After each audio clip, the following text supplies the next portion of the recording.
محمد العريفي وهواية الكذب. وإذا تثبت وجدت أن هذا المحدث كذاب كبير، وقد وقفت بنفسي على حالات من هذا القبيل اغتر بها بعض الدعاة وبعض الصالحين وبعض الإخوة وصدقوها، لأن الذي يتحدث بها شخص متدين ظاهره التدين وملتحي ومن الصالحين في الظاهر، لكنه يختلق الأحداث. يعني من شدة كذب هذه الأشياء تأبى عقلي على تصديقها، وتبين بعد فترة أن هذا الرجل يختلق الكلام ويفتريه ويغر به بعض الصالحين الذين ينخدعون بمظهره، ومن تاب تاب الله عليه. لكن المقصود أن من الناس كذابون ومن الناس مغفلون يصدقون الكذابين، فإذا رأوا إنسان ظاهره الصلاح قبلوا عنه كل ما قال دون أن يتثبتوا أو يمسوه. إذا كان علماؤنا ومفتونا ومشايخ العالم الإسلامي كلهم يجمعون على أنه جهاد في سبيل الله ينبغي أن ينصر وأن يقوم الناس له.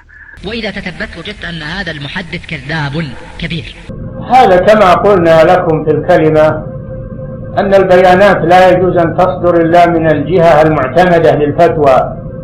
أما البيانات التي تصدر من غير جهة الفتوى المعتمدة فإنها لا تعتبر، لأنها افتيات، تعتبر من الافتيات على أهل العلم وعلى أهل الفتوى، فلا يجوز العمل بها.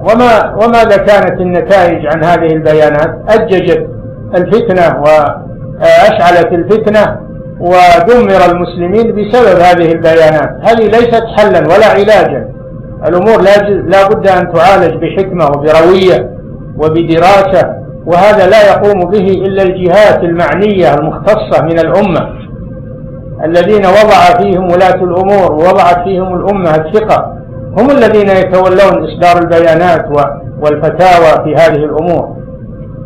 أما الجهات المجهولة والجهات غير المعنية فلا يجوز أن تصدر البيانات. هذا من الافتيات على الجهات المعنية، وهذا يحدث شرا وينشر الفوضى ويسبب الارتباك ويخرب الأفكار.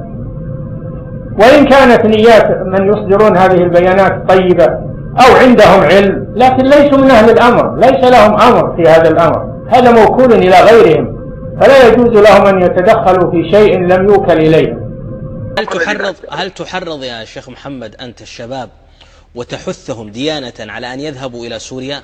والله يا أخي الذي ينظر في كل كلماتي، في كل خطبي، في كل طرحي، في كل كتاباتي في تويتر لن يجد حرفا في ذلك. يعني أن من الناس كذابون ومن الناس مغفلون يصدقون الكذابين، فإذا رأوا إنسان ظاهره الصلاح قبلوا عنه كل ما قال دون أن يتثبتوا أو يمسوه. هذه الخطبة ألقيتها الأسبوع الماضي الجمعة الماضية في الرياض بأحرفها، أستنهض فيها أهل المملكة بلاد الحرمين الشريفين لينهضوا لنصرة إخوانهم. وإذا تثبت وجدت أن هذا المحدث كذاب كبير. لكن قناعة داخلية بحسب اتصال بيني وبين الإخوة هناك أنهم لا يحتاجون إلى مزيد رجال. وإذا تثبت وجدت أن هذا المحدث كذاب كبير. وخرج العلماء البارحة ببيان أعلنوا فيه وجوب الجهاد في سبيل الله.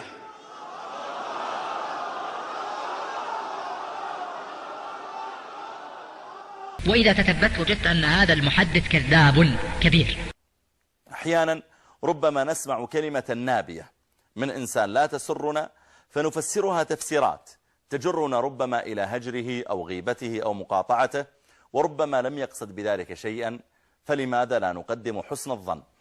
أحيانا نرى بعض الأشخاص في أماكن معينة أو في مواقف محددة فنسيء بهم الظن، مع أنهم ربما لم يأتوا لأجل أن يقعوا فيما أظنناه بهم، فلماذا لا نحسن الظن؟ النبي عليه الصلاة والسلام حذر من سوء الظن، وبين أن سوء الظن ربما جر إلى الغيبة أو إلى نميمة أو إلى حقد وضغينة وما شابه ذلك. وإذا تثبت وجدت أن هذا المحدث كذاب كبير. المشكلة أخي أيضا أن بعض الناس، بعض المذيعين أو غيرهم، لا يزال يشعر أن المجتمع ساذج يمكن أن يؤثر عليه بدمعة من امرأة ينسق معها قبل اتصال، أو يحاول أن يعصر عينيه لأجل أن يستدر دمعا يخدع به المشاهدين لأجل أن يفسد نظرتهم إلى الدعاة. وإذا تثبت وجدت أن هذا المحدث كذاب كبير. البورصة تتحرك بها 13 مليار يوميا. يا أمة محمد، يا أمة لا إله إلا الله، تجمعكم القبلة وتعبدون ربا واحدا، تتبعون نبيا واحدا، ولا تغيثون هؤلاء. ما وجهنا وما عذرنا أمام الله؟ المشكلة أخي أيضا أن بعض الناس، بعض المذيعين أو غيرهم، لا يزال يشعر أن المجتمع ساذج يمكن أن يؤثر عليه بدمعة من امرأة ينسق معها قبل اتصال، أو يحاول أن يعصر عينيه لأجل أن يستدر دمعا يخدع به المشاهدين لأجل أن يفسد نظرتهم إلى الدعاة. وفي الختام تقبلوا تحيات مجموعة نايف بن خالد الإعلامية.